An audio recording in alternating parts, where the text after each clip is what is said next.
Good afternoon, fellow panfishing type individuals.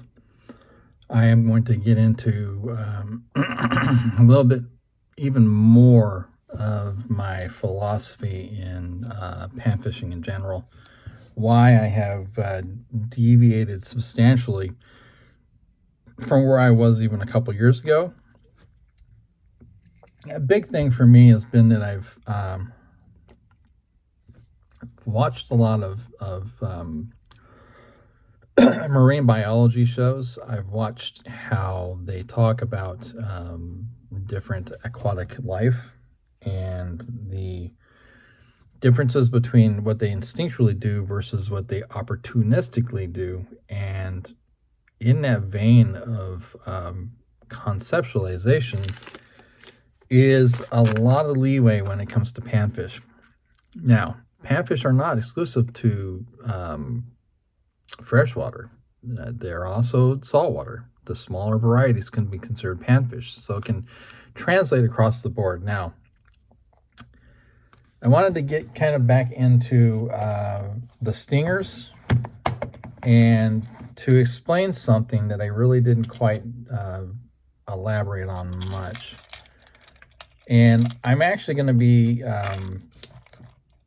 going back to another thing that I used to do, which is along the same lines.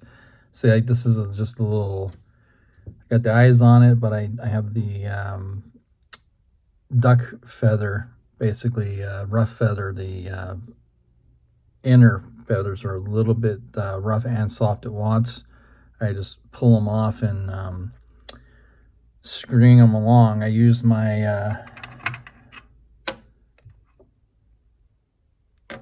stacker device here, okay, and because I tie those, and then when you get what you want, you pull the top of this off, and it's fluted so that when you throw them in, they line up and they go inside. So I use that to get them in line physically, size-wise, so I can do that. So this looks like it could be anything basically that would live in the water, and they key in on that. It's more opportunistic than just instinct. It's kind of a combination of both, actually. But the one thing that I do a lot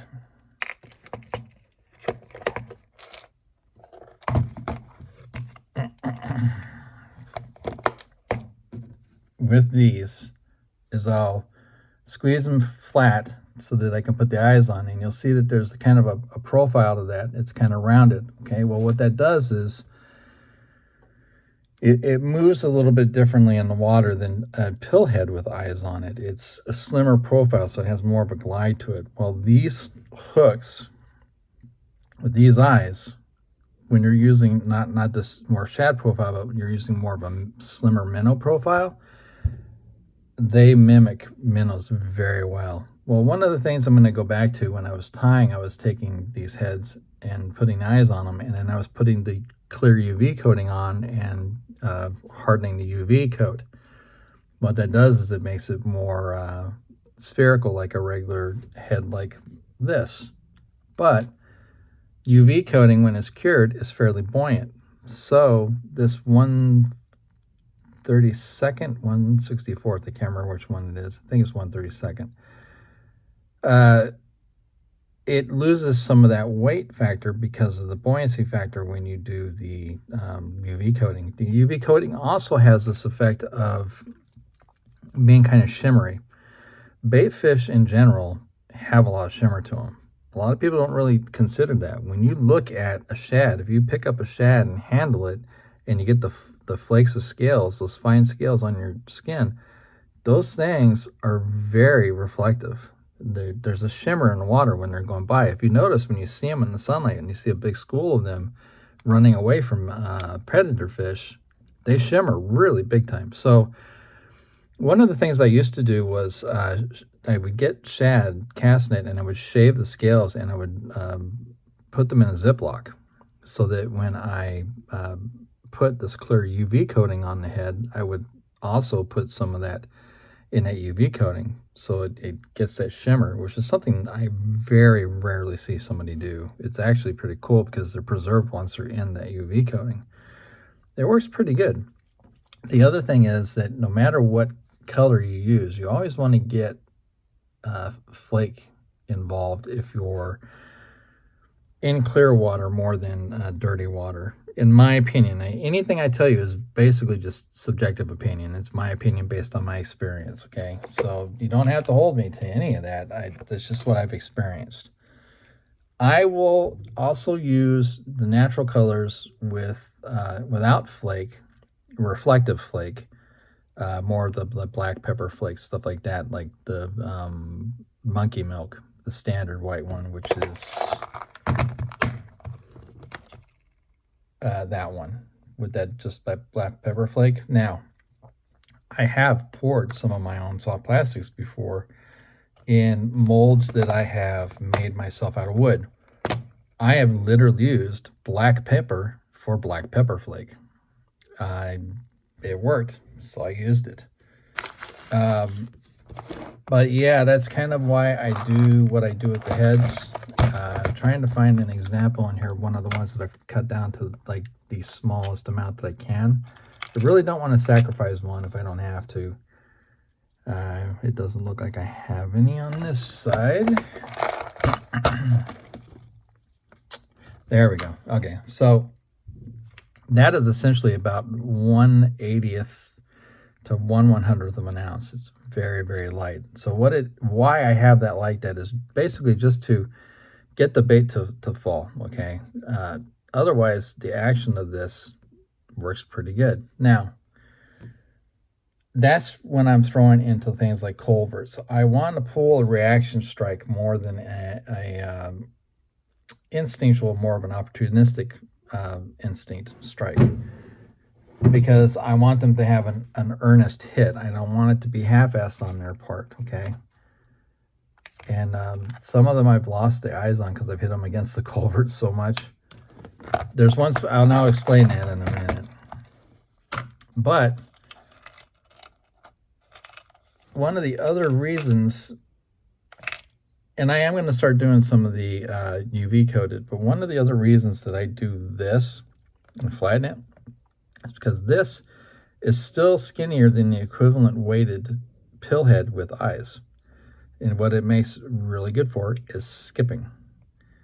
Docks, culverts, tubes, even with the lightest line, it'll skip. It's really kind of insane how it works, actually.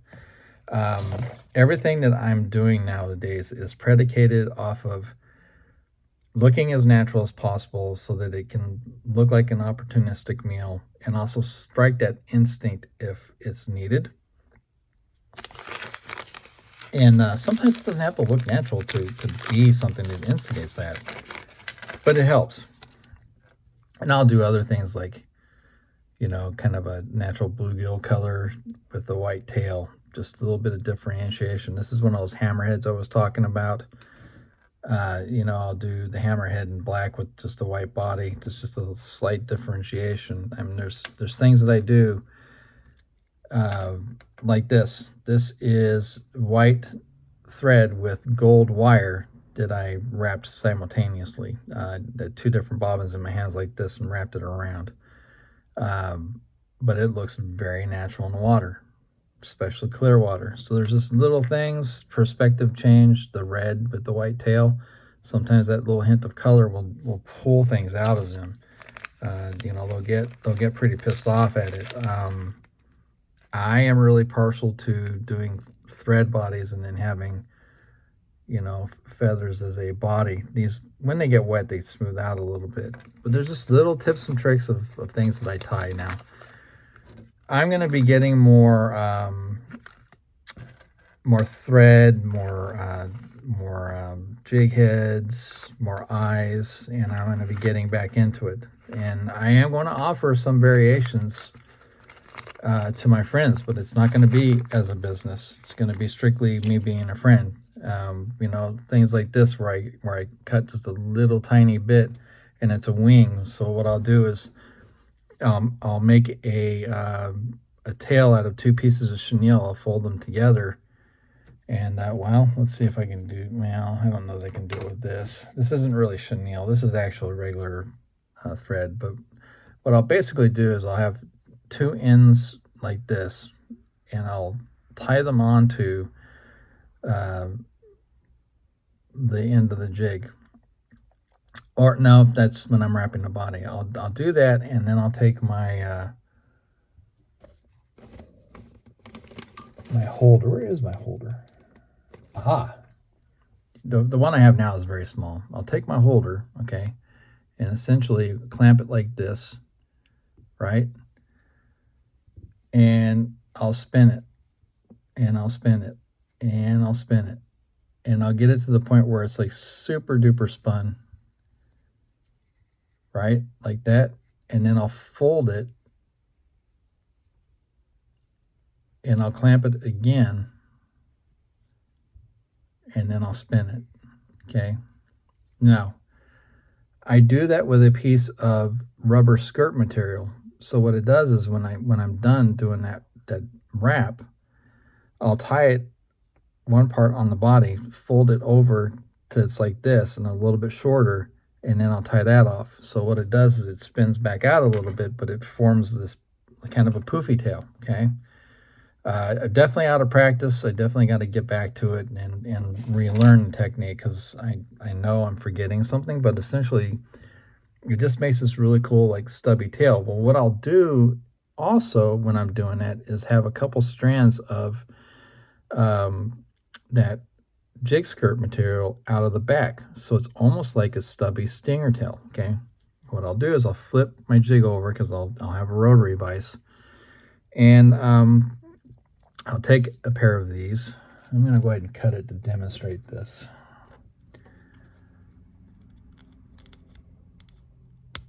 Oh, come on now. So I'll cut one of these like this, okay? And what I'll do is I'll put it along the shank of the hook, and I'll wrap it and tie it on to where these kind of fold back. Well, then what I'll do is I'll go behind it back here, and I'll push it forward a little bit, and I'll wrap behind that. Then what I do is I've got the tail material already, I'll take chenille and make the body out of it. And I typically do this in a yellow and black to imitate a variety of wasps, because most of them are in a yellow black kind of stay away danger color pattern. And I'll have these basically be like the wings. And I'll take a yellow felt marker on one side and black on the other. So it has this kind of effect to it at that point. And when you're done, it essentially looks like some type of wasp. Well, that is a terrestrial. I have another video on the different types of things that fish eat that get in the water. There's aquatics that already live in the water. There's amphibian. There's reptilian, which I consider terrestrials because they I kind of consider them incidentals. Bats, rats, birds, you name it. Insects, I will consider terrestrials. Worms, because they'll come out when it rains and they'll fall in the water. Anything that basically falls in the water that becomes prey, to me, is more of a natural look. I'll use that same wrap thing with the chenille to make a earthworm type looking jig. So when it falls down, they'll hit that too. Other things that I'll do that are not natural, but they still throw that instinct bite, is I will get these, basically they're kind of like a sluggo, but they're little tiny finesse. I use these on drop shot a lot, and this one, PB&J, it's really an excellent PB&J, by the way. I'll put it on a jig head, but I'll cut off all the way back to that last little slot, so that it's about 2 inches or so. It's just enough of a look that they'll come and they'll peek at it, and if it sparks their interest enough, they'll kick it. And you'll notice that even if you hold it right here, see how much that jiggles? It's just like a stinger, but it's a little thicker. So they kind of, I think they kind of look at it like it's a worm, sort of. These work really good in the canals, by the way. They really irritate the shit out of yellow bass. This brand is called Tournament Strong. I've used them for a long time. I also have the purple chartreuse. These are considered super float. They have a formula that makes them very buoyant. That's why I like them on a drop shot. But I've also caught quite a few panfish on this, especially the purple chartreuse, the radar go nuts on it. So that's one of the things that I'll use that typically isn't in there. Regular repertoire of what they will eat. But I do tie some pretty inventive stuff. And I get these from Matthew Pickle Simmer with AZ Leadworks. These are 1/16 hammerheads. They are J-hook. I don't like J-hooks. But I have noticed lately that I've been able to get some decent hook stats on them. So I'm kind of easing back on my opinion of them a little bit.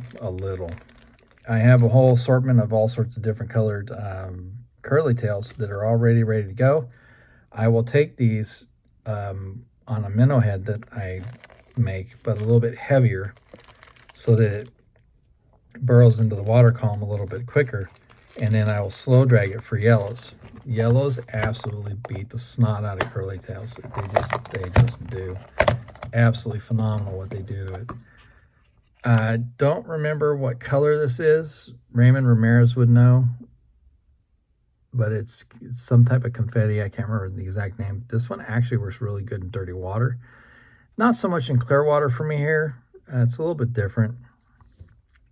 And, I've got an assortment of ones that I've, put rubber bodies on and tied tail material on just to kind of experiment. So I experiment a lot, but I always trying to kind of keep it as natural looking as I possibly can.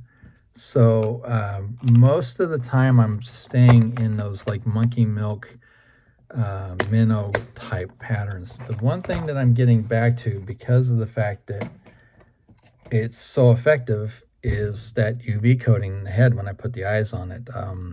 Yeah, it adds a little thickness. It's not as easy to skip, but it certainly gets attention because of the shimmer. So when you have, for instance, when you have that kind of head with that shimmer, and you get like one of these ones with the gold flake and that translucent in it, it makes it just that much more effective. Putting eyes in general on it makes it more effective, but when it's like really shimmery, there's something about it, they'll annihilate it. Even if it's in that like just straight glitter clear, which I've shown before.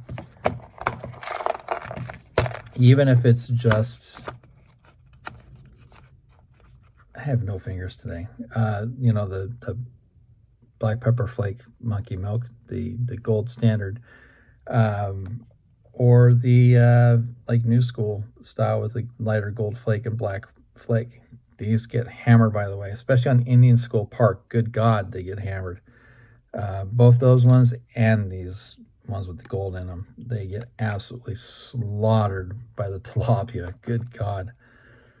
And that's the other thing I wanted to mention, is that it's not exclusive to crappie or bluegill. I mean, tilapia, Rio Grande cichlids, they've all got their way of annihilating these things, really.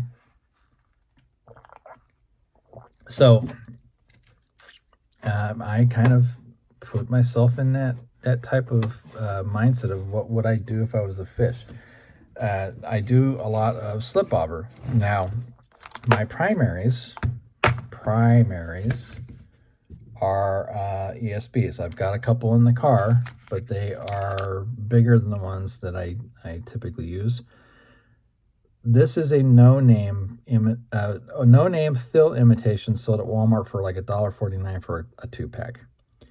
This is the size range of the ESB I get. I haven't made an ESB order for a while because I've had other things to handle, and I'm probably going to at some point pretty soon. But for $1.49 to $2 for a 2-pack of these, they do have a skinny cap. Granted, it's not glass like the one that's glued into the ESB. It doesn't have a brass collar, but if I'm using 2-pound line, it really doesn't matter because this plastic is thick enough the 2-pound line is not going to bother it. And honestly, if I'm using those 1/32 heads, it's not going to dig in anyway. So I like this one for shallow to deep. If I'm not doing that, then I'm using a spring bobber like this. I have had times where I have pulled these off and put a tube in them and turned them into a slip bobber just because I haven't had anything else laying around. But I typically try to keep things on me fairly well. I will keep more of the creaturey types in the silver and this gold flake. I've almost ran out of them. Excuse me. I have ran out. I got to get more of these too, because this is what I use for my super finesse ultralight panfish drop shot. I get the master packs of the number 6 mosquitoes. Number 6 is the only size I use, because from the smallest bluegill all the way through even bass that hit on them, it gets hooked up with all of them. I've gotten tilapia on them. I've gotten real cichlids on them. Another thing that I will do on slip bobbers is I will use these 1/8 tungsten ice fishing jigs and spike them with bait, maggot, mealworm, breadworm, and put them on a slip bobber. They're just heavy enough and compact enough that they go down fairly quick and they get in that zone that I want them in. Another thing that I will do with these things, and this is stuff I do during the summer with ice jigs, by the way, I will do ultra finesse micro jigs on these of different varieties.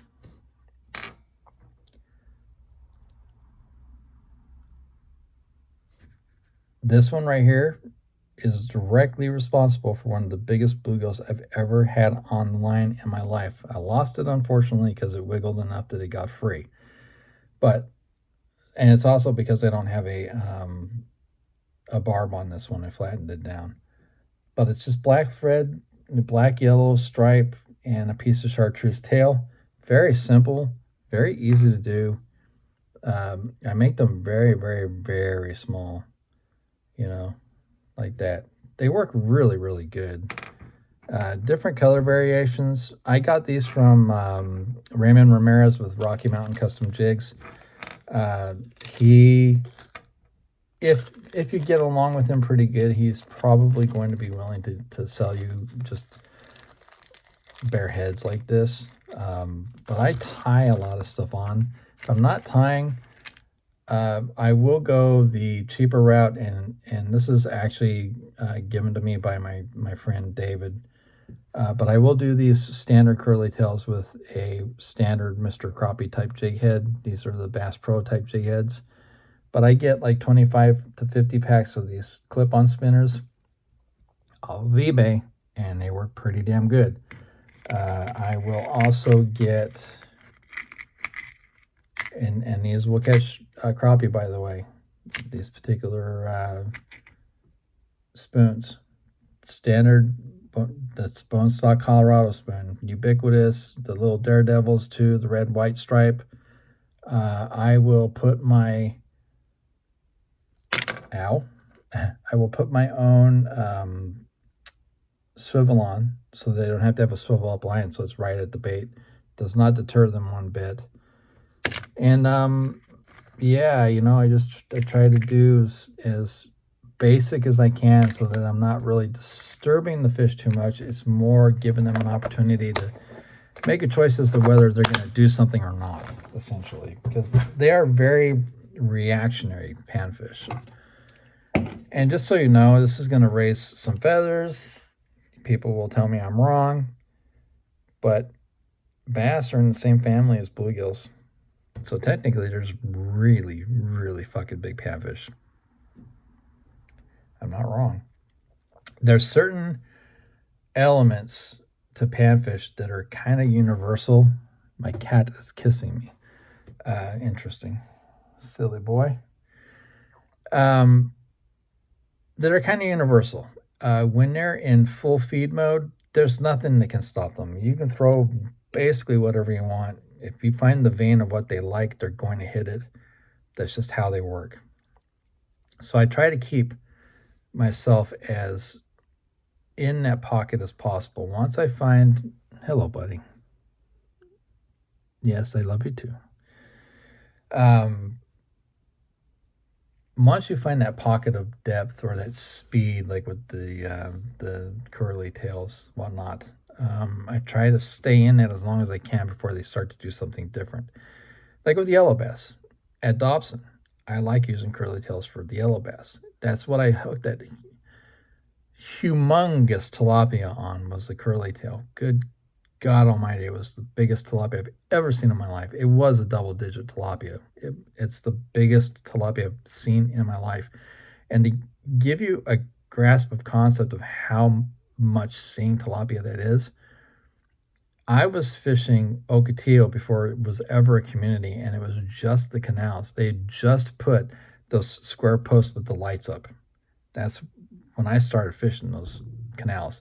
And back then, there were big tilapia and Rio Grande cichlids, by the way, in those canals already. They were already there. Um, and even from that time until now, the biggest that I've personally pulled out of the water has been just over 7 pounds. This tilapia was over 10 pounds. And it was on that white curly tail that I showed you on the clip on spinner. I just tossed it it was at Dawson Ranch, tossed it in this corner because I saw something feeding and I thought it might have been the yellows because they were all over the place. And all of a sudden, my rod was just doubled over. And Chris Gala, who was down the shoreline, was like, holy shit, and whoop, and came over. And the biggest mistake I made in my life, if you ever have somebody fishing with you and they offer help, accept it. Fuck. And the other thing that kept me from getting this tilapia on my own is I didn't have my Crappie grabs. I was trying to lip it like a bass, which I've had success with. So I didn't think nothing of it, and all of a sudden my 2 pound line popped. Yeah, 2 pound line, and I'm getting to that right now. So, and I've said this multiple times in other videos. This is Vicious brand, high vis 2 pound mono. Okay. It was, I think, almost 13,000 foot for like $17. I've gone through maybe 3,000 feet, if that, and there's a lot left. And it doesn't go bad as long as you keep it kind of enclosed. Okay. So that's my primary line weapon of choice. Now I'm going to get into line shyness and the different panfish. Bluegill don't really give a shit. Yellow bass can at times, depending on how clear the water is. Okay, and they're very sight-oriented fish. They see motion, they go, and if they're eating, they're going to hit whatever it is. That being said, if they're on the feed, they're not going to really care. They're focusing on that focal point. Excuse me. Full disclosure, I just had a big-ass bowl of loaded baked potato and a full big-ass pastrami sandwich. So my metabolism's slowing down as we speak. So I use that on my 7'6" two-piece, two-weight fly rod blank made into a spinning rod. Now, it's another video I have, if you care to watch it, called the soft set method. It explains why I have this rod, and I'll kind of get into it again. Now, I need to get another reel for this because as good as this Shimano FX 1000 is for a $17 reel, it's kind of ass. I'm going to be honest with you, it's kind of a shitty reel. However, it works. It's got a great drag. It's just that the other stuff that's in it really kind of leaves a lot to be desired. But at $17, I didn't even bother to customize it like I usually do. So what I have here is a 18-inch, I believe, Tennessee grip with the slide rings. Okay, it's important to notate that. Notice that it's got a flare at the front. I asked for that specifically. Notice that it's got a flare at the back. I asked for that specifically. It didn't have to be on there, but if they're not, guess what slips off and you lose them? Right here. I made one mistake in my car and I ended up having to super glue the back on. I used thick gel. It worked very well. It's not going anywhere now.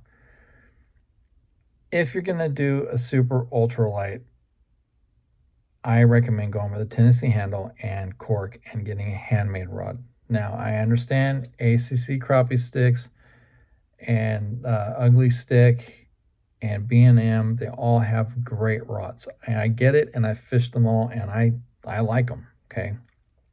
But for me, for the weighted soft set method that I use, this particular one is the bomb. Now, the first one is an airwave guide, okay? That's where it spirals in. It takes the slap out of the line when it starts going through the guides. Every other one of my guides is a micro. There's a reason for that. What happens with this Tennessee grip, depending on the type of reel you get, see, this is about as small top to bottom as you're going to get on an ultralight, because you have to have enough space for the bail to turn around without hitting the rod. But that being said, there's also, if you can see it, there's a mild angle of it going up. Well, that centers it toward that first guide. They do that with reels, spinning reels, for a reason. They don't have to worry about it on a baitcaster. They do on these. So they got kind of like a 2 to 3 degree upcant on them, okay?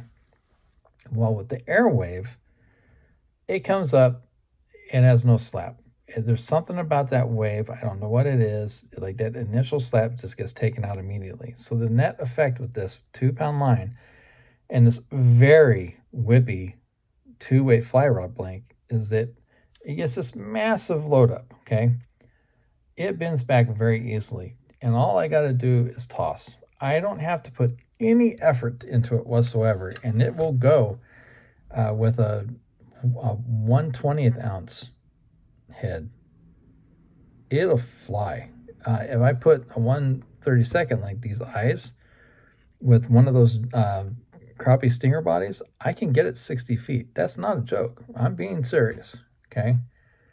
It's an asset to go as light in line and as long in rod as you can for your body type and size.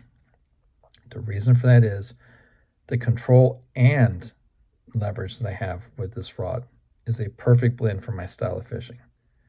Now, if that's not a style that works for you, well, then it obviously isn't going to work for you, and then you've got to find another choice. But Ron Weber of Southwest Custom Rods, who's here in Goodyear, by the way, he lives right near Crystal Gardens. He's the one that made me this rod. I have had 5 rods made by this man, okay? The first one I did was a drop shot rod. One of my friends and former coworkers, Gabe, has that. Second one I had was a ultralight that 4 inches of the tip got broken off by a rogue tilapia at Queen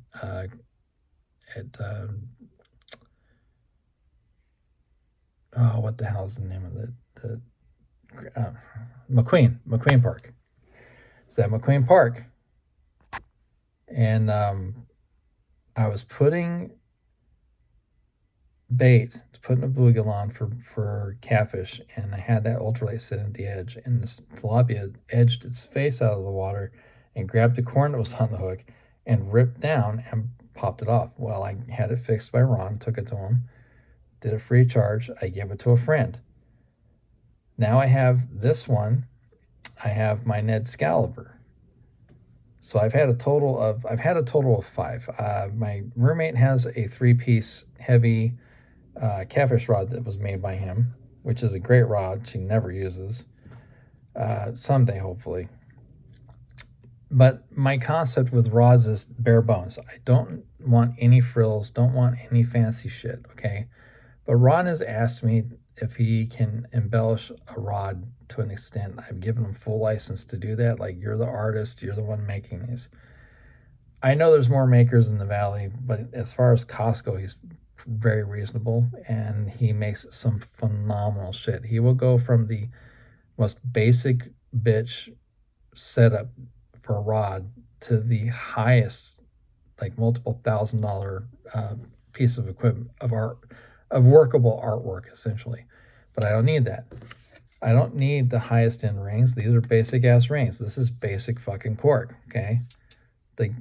The micro guides are not the highest end micro guides. I asked him for a workhorse super ultralight, and that's what I got. So this one is a 7'6'1" 2 that is considered a light, but it is actually a lot less because it is a two-way fly rod blank. And the thing with it is that it has a high amount of parabolic. Okay, and that's one of the prerequisites I have for an ultralight. I want parabolic because I want to lean into the fish. I don't want to stick the fish. When I have this at the culvert in Scottsdale, okay. Well, before I get into that, the other reason that I have the Tennessee handle is when I use the slip bobbers, because they slide up and down the line, it changes the balance on the rod because of the rig being forward of the rod. So it's very weight forward. I can move the reel back and change my center of balance to work for the slip bobber. So when I do that, I do move it back. You can see I don't do it very often on this one. I used my Procyon, which I actually gave to my friend Brad. So that's it's neither here nor there. So this it's just the way that I work it. When I go to that culvert and I skip these little tiny jigs with the stinger bodies on them, my sweet spot in that culvert is between 5 to 8 foot. In that zone, the crappie will congregate because they flow in and out water all the time, and that water is very mucky and dirty because it's coming from another area. And that food source brings the plankton in. That plankton brings the shad in. So they know they can have a field day if it's being drawn in. So when it's being drawn in, I'll get the most hits. But when it's being drawn out, and the crappie instinctually know nothing is going to be coming in, when I skipped into that 5 to 8 foot zone, if there's a crappie in there, there's two things that are going to happen. One, it's going to be the bigger ones because it's usually the big beasts that sit in there. And it's going to be a hammer Thor thump, and you're going to be like, shit. Well, with this rod, it's so light and so sensitive, especially with 2-pound line, that a sparrow fart would be felt on it. It's absolutely insane how sensitive this rod is. Just another reason I'm saying you should get a hand build. Okay, the sensitivity is just on a different level, especially if you negotiate what blank to use to the builder, depending on what brands they tend to carry. Because if you want something that's not in their repertoire, they're either going to tell you I can't do that because I don't order from them because they get discounts for repeat business, or it's going to cost you quite a bit more because I have to special order that. With Ron, I accept what he offers because he knows what he's talking about. I mean, it's that simple. The man is a phenomenal artisan when it comes to rods. So that's why, and he kind of embellished it. He's got some silver thread on it, which I really didn't mind. I mean, whatever. But like my Ned Excalibur rod, it's a light, but it's just enough of a rod so I can throw some of my heavier, like 1/8 ounce Neds and 1/4 ounce drop shot weighted drop shots. But I can't go, 7-8 inch power worm on a power shot with that rod. I can use that 1/4 ounce weight to get the more finessing ones out and pin them to the bottom better. It's kind of the same thing with this rod. So the Procyon I had was, again, a 7'6". It was a light that had a fair amount of parabolic, not nearly as much as this thing. This thing only has about 1/3 of a backbone to it. I mean, it'll bend all the way to that butt, depending on how big the fish is. The Procyon has a really massive backbone for a light rod, and it's also a very light rod physically. So if you put a 500 to 1,000 size on it, you could crappie on that all fucking day long. To me, if you're a certain height, I think you should have 1.5 to 2 foot minimum taller or longer than your body in a rod. I think that gives you the most between control and directional torque, essentially, leverage, and it works for me. So, I keep it natural. I make a lot of my own stuff. I will throw soft plastic Helgamites in those little 1.5 to 2 inch variations because bluegill and red deer beat the snot out of them. I do and it's on this rod, do a 1/8 drop shot teardrop weight to one of those number 6 hooks. The leader is usually between 12 to 20 inches. I make it a very long leader because bluegill, like crappie, a lot of times feed up. They can turn down more than the crappie does, but essentially they like to suspend off the bottom enough to where they can see around and get something that's floating by them. I'll go another 12 to 18 inches and put a micro swivel. I do not use anything higher than a micro swivel. Typically anywhere from a size 10 to 14 micro. Owner makes some good ones. I get some cheap ass ones off of eBay quite often. I still got a pretty decent amount of the Owner Pro Parts micros. Get them at Copper State. You can get the 57 packs of the number 6. They're all the way from like number 8 through number 1 master packs at Copper State. I used to get them only on eBay, but they sell them now, and they're 3 miles from my work.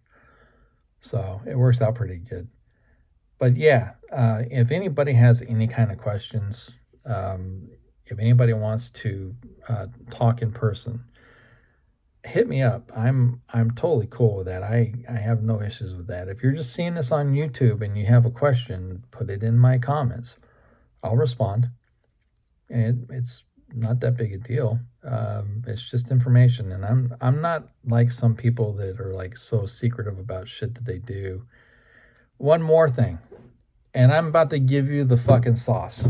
So don't crucify me when it doesn't work for you because you didn't do it right, okay? Garlic. Now, some people use spray, shad spray, or the crappie nuggets, crappie bits, all those nibbles, all the other variety of that shit, okay? There's a lot of people that use those. And yeah, they work. However, oh, you're gonna love this because it's so lethal when the time is right, especially during the middle of the summer when it is so hot your balls sweat the second you get out of your car. This is the perfect time for this sauce. Take a few cloves of garlic, clean them however you clean them. I take them in a mason jar, shake the shit out of it, the whole big ass clove, shreds apart, the skin comes off. It's much easier to take it apart. I get it down to the bare nuggets, okay? Take a saucepan, medium heat, either avocado or extra virgin olive oil or coconut oil. Now, I actually prefer coconut oil for this because it has a hint of smell even different than the regular garlic that just drives panfish absolutely fucking bonkers. So, what I do is I saute it until it gets really soft, and you can just tell where it gets like that kind of almost opaque look, where it's not solid white anymore. And then I will go a little bit beyond that to where it's really soft. And I'll test it. I'll take one and I'll poke it and make sure that it gets to that point. What I'll do after that is if I have a chopper, which I don't right now, I broke mine. Yeah, it's a little forceful. I think I was having an emotional moment. Yeah, I was. It was fucking celery, and I was getting pissed at it, and I slammed it down and I cracked it. It's very unfortunate because it was a great piece of equipment too. But if you got the slap crushers, you slap it, just break it apart in these little bits. Otherwise, I take a paring knife and I'll make linear slices, and then I'll slice the other way, kind of like a tic-tac-toe board. And if there's any corner pieces that are like rounded or like triangular, I'll throw them away, or I'll put them in something I'm eating. Either way. But I want those nuggets that are just like the nuggets, kind of that same size, not quite as big as like the crappie nuggets, but kind of in that same vein of look. But garlic disperses in the water extremely quick. And panfish have massive smell capabilities. Massive. They will smell something the second it gets in the water. That's why they love redworms and earthworms, because it's such a pungent smell that it kicks that instinct for them to eat. Like, I have to have this. That's why they hit them so damn good. With mealworms, it's because mealworms, when they're pierced, emit a danger pheromone that they can smell in the water and they know something's in danger. It's an instinctual thing. Over tens of thousands of whatever millions of years, creatures have kind of had these instincts that have happened. So that garlic thing is sauce, man. I mean, it is phenomenal. And I do if I do it in the coconut oil, it just infuses this little bit of a smell that's a little tiny bit different, slightly more subtle. Or if you want to be a purist, you can just take regular drinking water, put it in there, and kind of steam blanch them to where they're soft, but their whole essence is the same. I do that on occasion if I want to just be really rough and in their face, but I try to have some subtlety to it because garlic's really not very subtle. So when you saute it, it kind of dumbs it down a little bit. When it's in the water, it doesn't disperse as quickly as if you do it in water. However, if you do it in water and you chop them up, you can take that water you used in the skillet and put it in the Ziploc bag with the garlic and keep it very fresh. Can't do that with oil. Eventually, the ones in the oil are going to go bad. I just gave you some major sauce, man. I tell you what, if you use it in the right circumstances, pretty much any time you're going to use a crappie nugget, when they're just not biting and you're using an add-on to enhance the bite, it's absolute fire. Make sure that and unlike a crappie nibble, they're soft, but they're not as soft as like crappie nibble. Push it to where the point of the hook is through it, more on the shaft. It's just a little tiny bit of an insurance policy that you're going to get the hookup ratio. Now, that being said, let's talk about hookup ratio for a minute. Hook-wise, and I know I've already shown you, I'm bringing the jig head out again. I got all these from Raymond Ramirez with Rocky Mountain Custom Jigs because he is getting away from using the sickle hooks. Okay, I am a big fan of sickle hooks. I know there's people that say they bend too easy, they break too easy. I've not had that happen. Now, I attribute some of that to my soft set method because, like I said, I'm leaning into the fish with my rod and letting the bend take care of the hook set. I'm always using light wire hooks, either jig hooks or the hooks and drop shot or what have you, bait hooks. Very rarely ever do I use an Albertine. I will use a true turn on occasion, but don't like the longer shank hooks. I like shorter shank because I feel like that brings them closer to the bait and they get it in their mouth better as far as I'm concerned. And I've got tens of thousands of panfish to my name. So I know I'm correct. That doesn't mean it's going to work for everybody. And the owners, to me, are the ideal mosquito hook. I've tried other ones, the Hayabusas and all manner BKKs. I mean, I've used half a dozen Japanese brands. My favorite is still the owners. I'm not a big fan of like the Matsuo. Well, Gamakatsu makes really good hooks. Like I will give them that, but I don't really like their light wires. I'm really a big fan of Owner and BMC, by the way. I will use the spin shots. If I really don't want to snell a hook, because that's how I do my drop shot hooks, I'll snell and then I'll go through the eyelet. I find it way better than a polymer knot. I fucking hate polymer knots. But the snell, all the strength is on the shank. The strength in the knot is the strength on the shank. And because it's going through, the main line is going through the eyelet, it pulls it at 90 degrees. So whenever they hit, it's going right in 90% of the time, right here. 90% of the time. That's why I love Owners. Their mosquito light hooks are phenomenal. I know Rebar makes some pretty good hooks too. There's a kind that Brad really likes that's from Rebar that's got a little stubby on it to make it weedless. He uses that on some of the drop shots. I use the Owner #1 finesse Nico hook as a drop shot hook because it's got that guard on it. I get the one with the guard. And it's just a little piece of monofilm and just thread it on. I could do it at home, but if I buy the pack, it's already there. It just makes sense. So I hope that gives you a better idea of some stuff, and there you go.